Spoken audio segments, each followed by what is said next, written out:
Hi friends, welcome to sisters casual. இன்னைக்கு paneer paratha recipe எப்படி பண்ணுறதுன்னு பார்க்கலாம். ஃபஸ்ட்டு மாவு பிசைஞ்சுக்கலாம். 2 கப் கோதுமை மாவு எடுத்துக்கோங்க.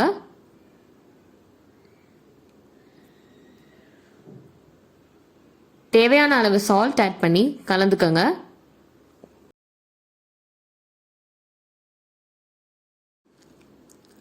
கொஞ்சம் கொஞ்சமாக வார்ம் வாட்டர் ஆட் பண்ணி மாவு பிசைஞ்சுக்கலாம். வார்ம் வாட்டர் ஆட் பண்ணும்போது நல்லா சாஃப்டாக வரும் பராத்தாஸ். நல்லா பிசைஞ்சிட்டு கொஞ்சம் ஆயில் தடவி மாவை நல்லா கொஞ்ச நேரம் ஊற வச்சிடுங்க.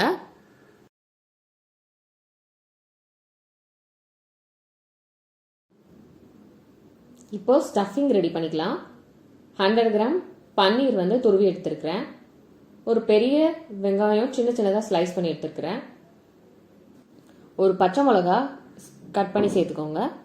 அப்புறம் கொத்தமல்லி இலை கொஞ்சம் சேர்த்துக்கோங்க.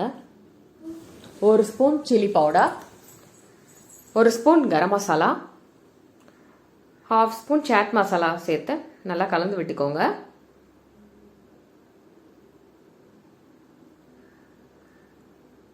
தேவையான அளவு சால்ட் ஆட் பண்ணி கலந்துக்கோங்க.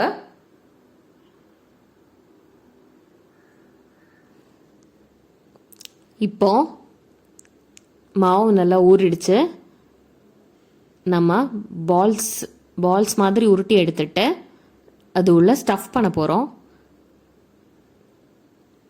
மெதுவாக கொஞ்சமாக திரட்டி எடுத்துட்டு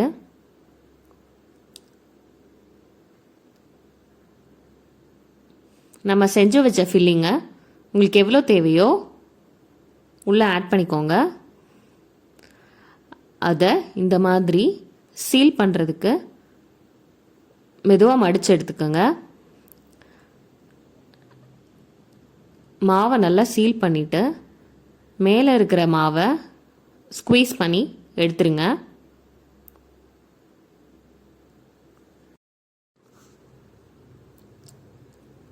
இப்போது கையால் மெதுவாக அழுத்திட்டு அப்புறம் மெதுவாக நல்லா திரட்டி எடுத்துக்கோங்க.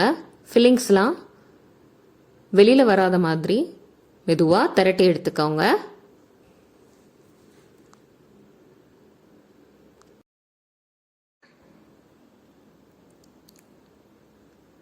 தவால பட்டர் ஆர் கீ ஆட் பண்ணி 2 சைடும் ரோஸ்ட் பண்ணி எடுத்தீங்கன்னா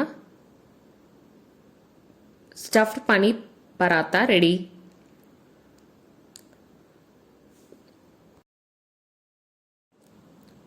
ரொம்ப ஈஸியான ரெசிபி.